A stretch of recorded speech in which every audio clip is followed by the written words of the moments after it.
I was in Ghana.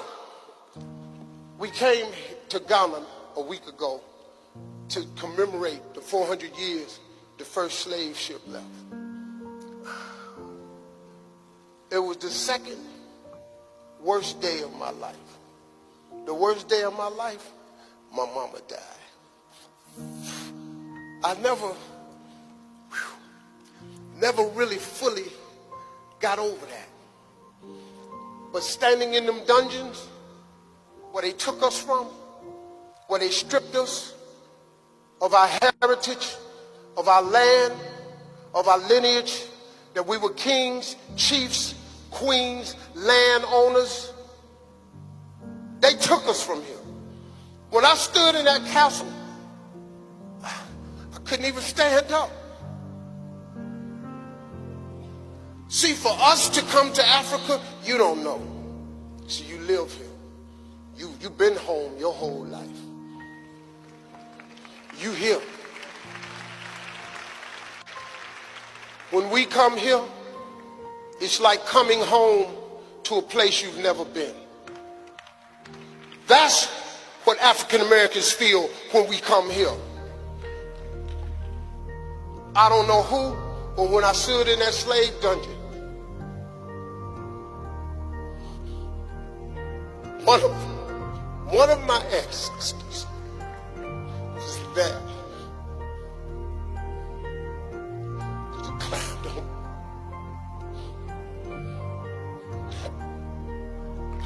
And I fell. I couldn't even stand up because one of my ancestors was in that room. Man, see, then we went to the second castle. I didn't have that feeling. I was just angry at what they did to us.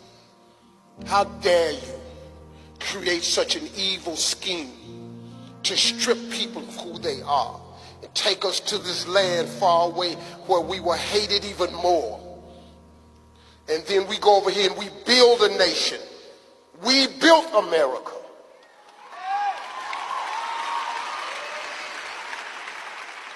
There are families today in America still benefiting from the billions of dollars from the slave trade. They opened up canneries, tobacco fields, they opened up ketchup companies, they opened up dealerships with the money that their ancestors made off of slavery. And this country still benefits. The great America, which I was born in, still benefits from the slave trade. This atrocity lasted 400 years. 400 years. Some of us, African Americans, are the first ones to ever set foot of where we from. You and I are the same. When I'm walking around Botswana, I ain't no stranger. Y'all mine, I'm yours.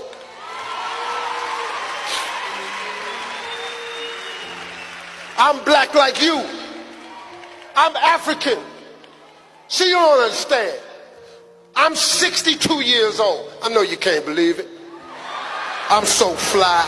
I'm so fresh and clean. I'm so dope. I drip. You understand? I'm with it. I'm the flyest 62-year-old on the planet. Outkast wrote a song about me. Ain't nobody dope as me. I'm just so fresh and clean. That was about Steve Harvey. Huh?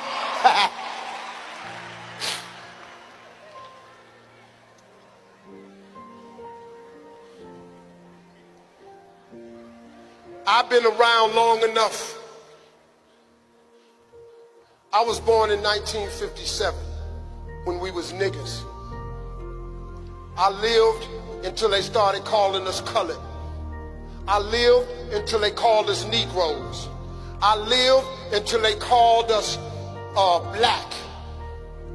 And we finally understood that we Africans. So now in America, you have to identify us as African Americans.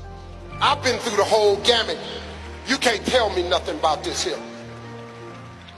You know how hard we fought to identify with you. So we got to start embracing one another. We need to come here and feel you. We need to come here and embellish you.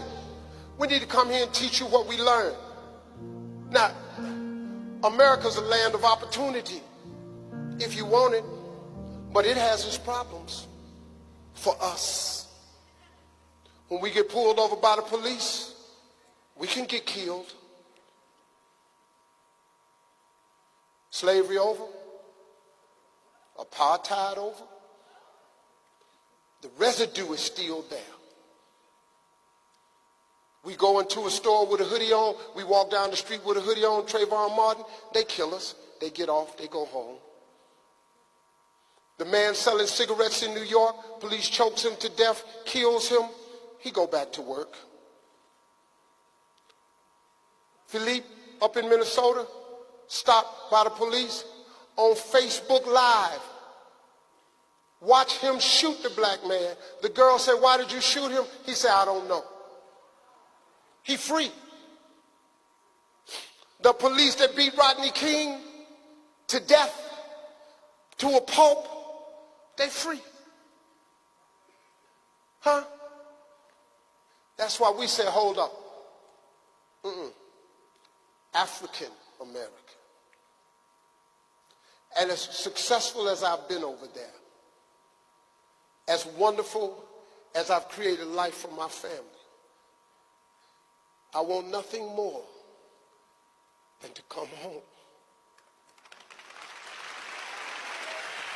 Nothing means more to me than to come home. You've been on my vision board for 7 years.